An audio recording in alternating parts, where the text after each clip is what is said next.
Hi, everybody, and welcome to the Property AI Report. This is your weekly digest of all things property and AI, brought to you by me, Mal McCallion, and my good friend and co-host, Matt Goddard. Matt, how are you this week? Oh, great, thanks, Mal. Having seen you last week and getting absolutely drenched in the rain, I'm in beautiful sunny Wokingham today, where I watched deer play on the lawn over an evening drink with Mr. Simon Whale. It's Mr. Chris Hope of Dawson, so it's a very Right. pleasant evening.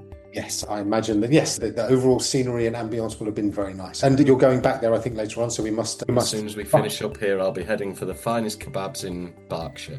In all of Berkshire, all of the Royal County. Lovely. Listen, thanks so much for making time, mate. Really appreciate it. I'm sure the listeners do too. But yes, we will get straight in then to our property news. All right, so this week in property news, I am really mildly obsessed with this particular statistic that has come from a very reputable source, which is Lloyds Bank. And they have surveyed, I think, over 2,000 of their customers and asked them about what they think of AI in the home move. And really interestingly, 37% of all home buyers trust AI to provide valuable guidance during the home buying and renovation process. Now, I thought that's big. That's a big number. First of all, I thought, who's this come from? Because that sounds too high. But actually, because it's from Lloyds Bank, you can't really argue too much with it. It seems like it's legit, and it seems like it's growing quite fast. It's a decent statistical set, isn't it? And as you say, a reputable company that's doing it. But then, given the statistics we spoke about last week with people being surveyed and that awareness now of AI, I think with the Google AI overviews coming more prevalent and the ranking of ChatGPT in the overall things like Apple downloads, maybe it's not a surprise that people are realizing that this information's available when we've got things like the automated valuation models, lead qualification, and the communications we're doing. It is that bit more prevalent, isn't it? And as that awareness goes up in the jobs we do, albeit from I've sat with someone today who's using Copilot as they were typing the notes up, it is becoming more and more prevalent. Why wouldn't we start to lean towards the content that's put to us that way? Yeah, exactly right. I think I've always, since AI first came along, obviously we set the business up and started talking about this through the poddy, so much. Once people realize just how great it is and how much access they have to all this information, and you can actually go and check out what the roads, you can actually ask it questions about the local community and all this sort of stuff. And it just enhances their ability to discover their dream home. And I think that's going to be so important to so many people. So yeah, you're right. The 37% sounds a lot, and it is a lot. If you think about it, and you're listening here and you're an agent in the UK, that is a lot of people. A lot of your clients are already starting to use AI to research those properties and that sort of thing. So yeah, I think it's really important, because I think it's going to mean that more and more service providers, more and more agents, more and more conveyors, more and more participants in the industry are going to start actually thinking about how they approach this challenge, this new technology. And I think that can only be good for customers, particularly those who are looking for amazing home. And I think it's going to be good for agents who are listening into this, because they've obviously got an interest in AI, right? Spot on. Yeah, so that's our first story in our property news. Also wanted to touch on Spectre, which is obviously the sister company to Street. They've launched something absolutely amazing as well, haven't they? This lettings landlords platform, which gives you so much data. And this just seems like it's where I thought we would probably get to in perhaps 6 months, a year, but it's here already. And those guys looks like they've really smashed it. I think this is an interesting one for me because obviously Spectre's been very good on that canvassing, historic prospecting, I guess, in terms of the mail shots and looking at who you know in your area. And then on sales, it's easier, isn't it? Because you look at land registry and see who owns the property and you write to that person. And most of the time that person's residing in the property you're writing to as it is their home, whereas lettings, you write to the property that's been purchased and actually you're writing to the tenants and it goes quickly in the recycling bin. So Exactly.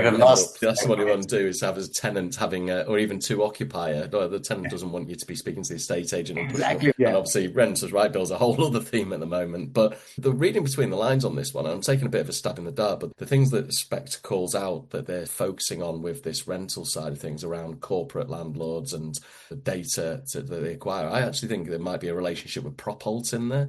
And Propult's also a Manchester-based business, but very much focused on lettings data. And the chap who did that, he's ex-Zoopla.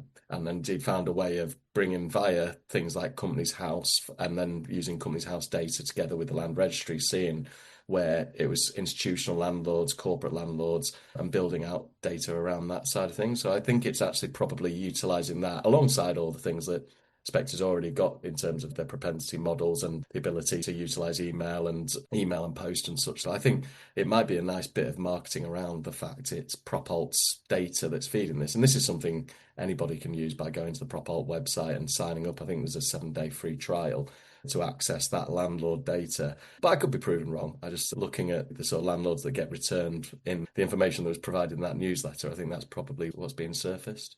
Yeah, listen, so I've got no background knowledge on this at all, just saw the article as it come through. But yes, it is what I love about it. I love this idea of kind of propensity to let, so you can score landlords who are most likely to switch agents. And this kind of signaling intelligent daily call list based on this sort of information. That for me is just the real embodiment of what AI is here to help you do as a lettings agent, as a sales agent. And I think, again, I love the guys that work there. I think they're amazing. And I think they've just really produced something that seems like, and again, obviously proof of pudding, eating, blah, blah, blah, but the idea, the concepts that this is what is now possible. Years ago, anybody would just think, this is crazy, this is impossible for anybody to get even close to. And I know agents who, for decades have been trying to, how do we get to landlords? How do we build our landlord portfolio of how? And this product seems to be specifically targeted towards making sure that agents have got access to it. Again, I've got no inside knowledge, no kind of leaning towards this at all, apart from I just think that what they do is great. And I think this is a really powerful tool, and would be very excited to hear anybody who's using it and hear how they found it when it's finally launched. Yeah, no, well done there to Spectre and to the guys there. All right, next up, another, again, really interesting product that's coming out. And this, again, just goes to show how healthy this area is starting to become. GeoCale, they are a business that helps agents to be seen and to be discovered via the large language models, by your ChatGPTs and your Google Geminis and so on. And Matt, they've got something really quite specific tailored to agents as well. That's exactly it. And actually, I was fortunate enough to have a presentation from Ben Marley today at the Relocation Agent Network Council meeting that I've been in this afternoon here in Wokingham, hosted actually quite pleasantly by Amy Shields of Smart Compliance. So Ben presented to us, and ultimately what it is, it's aligning, and it sounds quite simplistic, but it's not. It's things that we miss. It's aligning your Google business profile and specifically the information that helps you show up on the map search, because you forget sometimes that when you search for best estate agent in Wokingham, that after a certain set of results, the map comes up quite quickly with the top 3 pins in that map, and make sure that you're aligning the content in your Google business profile with what's on your website. So a very simplistic one being that your business opening hours on both align, otherwise Google's going to rank you down, and that you're making sure that you're playing to a certain set of rules that Google then ranks you higher on. And GeoCale is very much geared towards that, and their specific tool that this article was about was making sure that the information was there so that you could then, they've got an API that pushes that information in the background ultimately, so it's not your website being scraped directly, but it's the API picks up and adds metadata to your listings so that Google and therefore Gemini starts to feed that back in when you're asking questions about the ranking of the businesses in a given area. So the estate agents is in Wokingham. Things that maybe if you've got someone very skilled in the dark arts of marketing in your team might realise, and you sometimes think that's quite a basic thing, but there's something like 179 data points that Google is ranking you on, and you need to make sure that you've got those high up, and obviously that the large language models are then leaning on some of that content.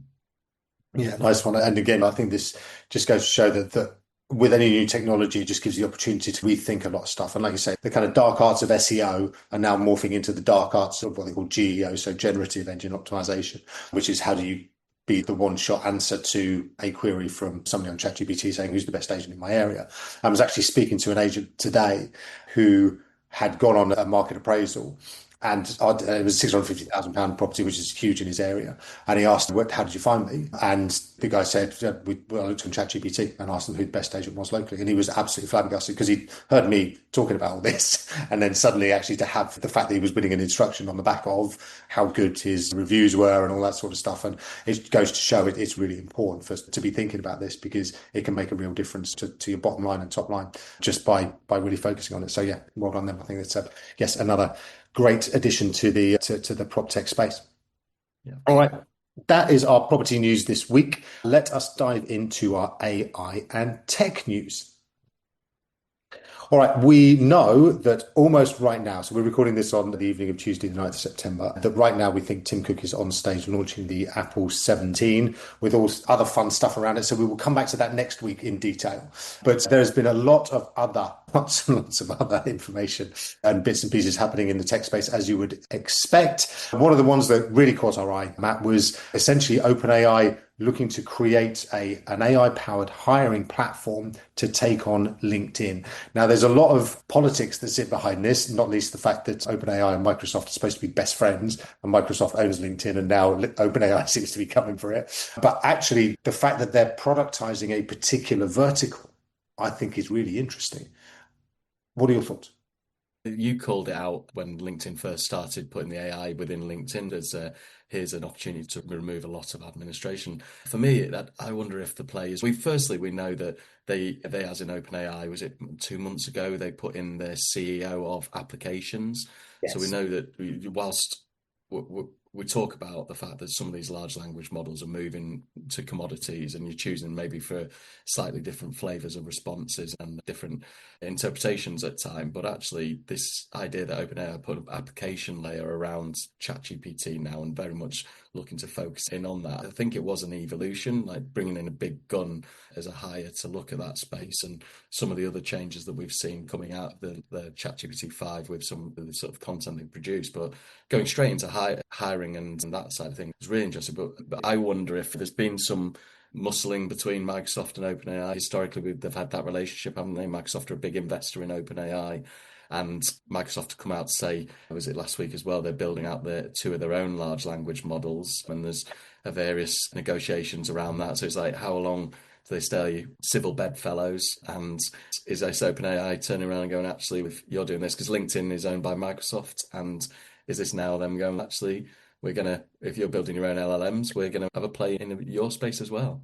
Exactly. So no, absolutely. It's so the new chief applications officer or whatever she's called Fidji Simo. She's ex Instacart CEO. So basically an e-commerce platform has been her background. So yeah, the fact that they are now looking to productize a lot of this stuff is, as you say, unsurprising, bearing in mind everything is becoming commoditized. So actually the differences are going to have to be at the top layer and actually the kind of the entry level stuff. So yeah, I think that it is, clearly going to further fracture the relationship between Microsoft and OpenAI. I don't think that they are busy trying to unwind themselves a lot of the way anyway.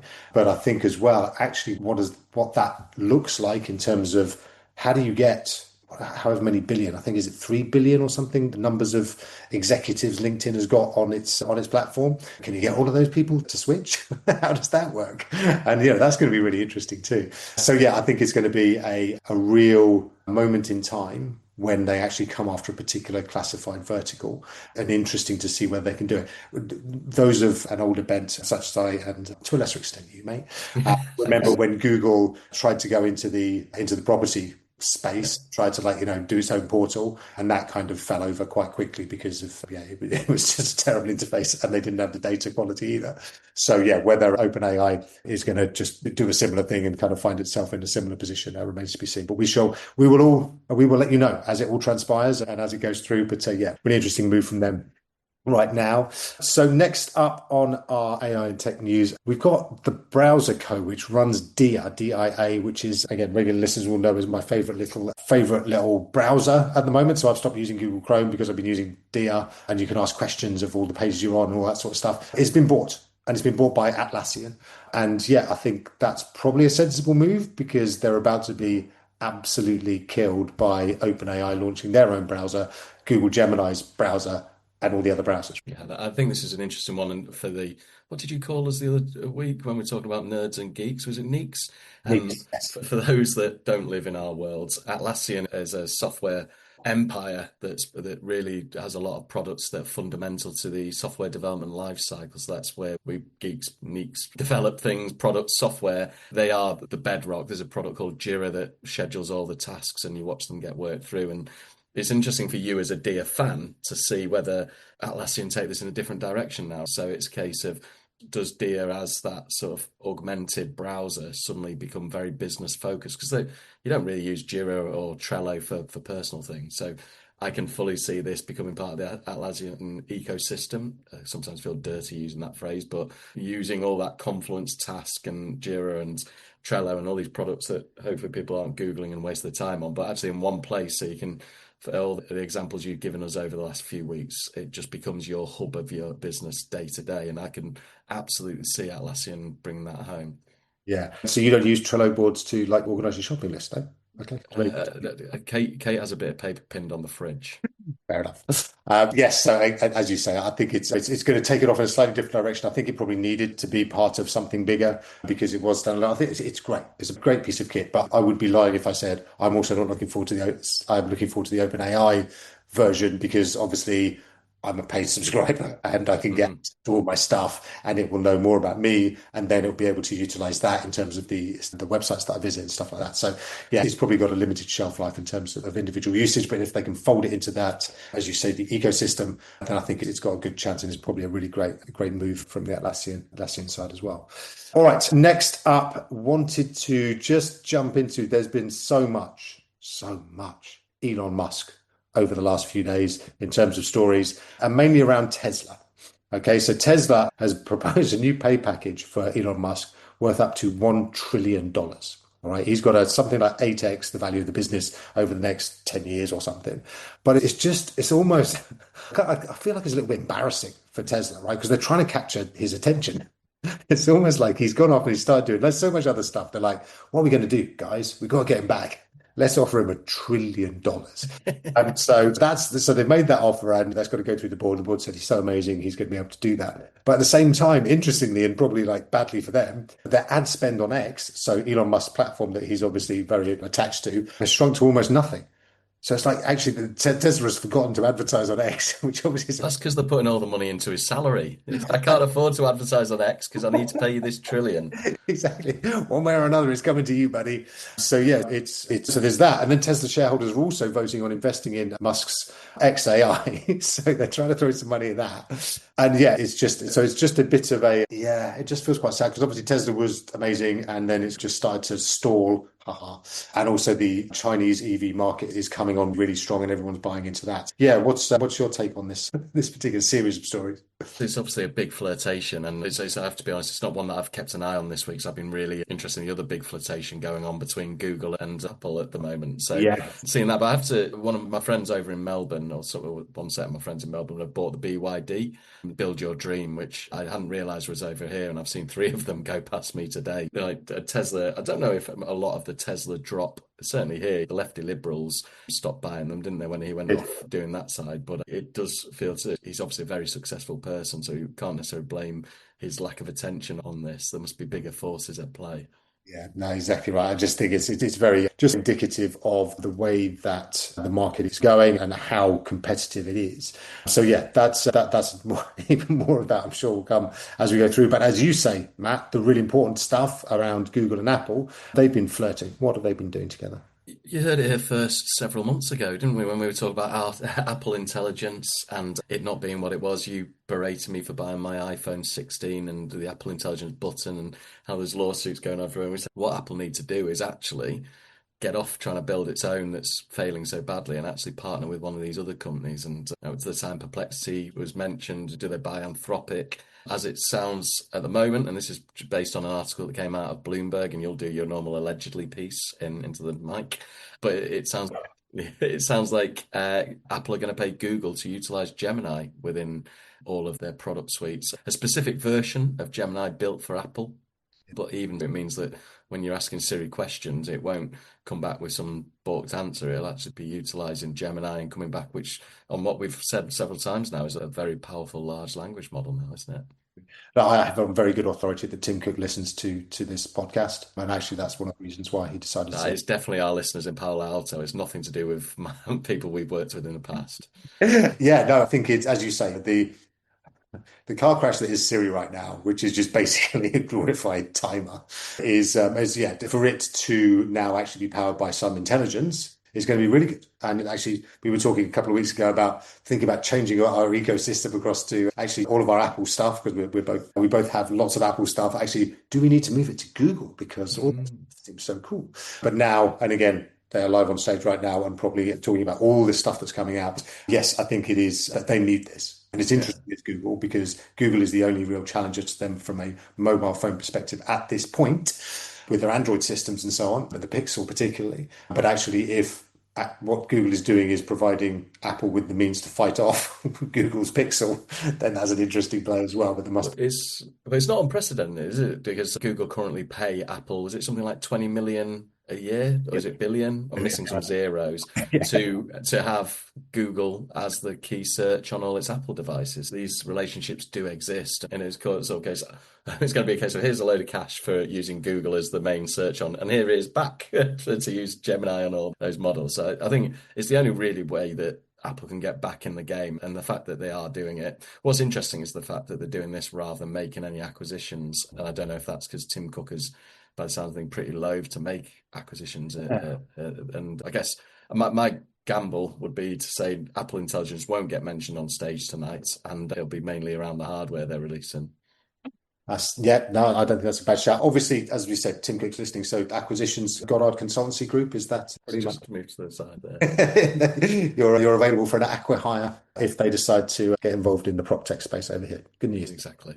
Excellent. All right. So that is our AI and tech news. Let's move on to our AI tool of the week. Now, I've been really keen to get back into this. So this is Google's NotebookLM. So for those that have not heard of NotebookLM, it's amazing. Go and have a look. There's a free level. And basically what you can do is you can upload loads of documents, you can upload recordings, you can upload videos, you can upload the budget when it comes out at the end of November. You can throw it into NotebookLM and say, summarize this, and it will summarize it. And you can say, also pick out all the bits that are important to property, and it will go and do that. But now, excitingly, it's also got additional ways of interacting with it. So you can actually customize the tone, essentially, of what it allows, how it comes across, what it talks about. So it also has the ability to create little audio overviews. So they are just little, it sounds like a bit of a podcast. It's super fun. You should go and play around with it. But also got video overviews now. And again, this is something that I've been to get hold of and have a play around with properly. And it's really good. It creates this little like slideshow and does a kind of proper voiceover. And you can now change, and this is the new bit, you can now change the tone of that voiceover and make it really serious, really playful, really funny. And it's just a really, really good way of utilizing AI to help your teams, help you to understand different kind of concepts and stuff like that. Matt, have you been, I know you're using it back in the day. Is it something that you've found helpful for you? Yeah, very much. As I touched on earlier, we've been at Relocation Agent Network today and talking about how do certain businesses onboard and utilize the service and coach their teams. And as there always is, there's some companies and some areas that are doing things better because you maybe have staff who've been around longer, you've got that retention, that training. But I actually use NotebookLM as an example where we could take all that material and it's very much ring fenced. It's not going off to the wider internet and discovering things or trying to be helpful and maybe bringing in content that's not relevant. It is down to the content that you upload, whether it's PDFs, whether it's web links you stipulate, but then being able to do the FAQs to say, create me an audio overview. But also, we touched on it maybe 3-4 weeks ago when the video overviews first launched, but actually we would talk about it as the tool of the week, but it wasn't available in the UK yet. But that is now here as well. And the fact that it brings in images and graphics from the documents or slide decks that you upload. And Jamie, who's the operations director at Complete ASAP, did this when they started doing their expansion and training, and the ability to have this wealth of knowledge that you've got down in documentation. And a lot of companies that we interact with and deal with have done that because you get your processes, you get your training documents.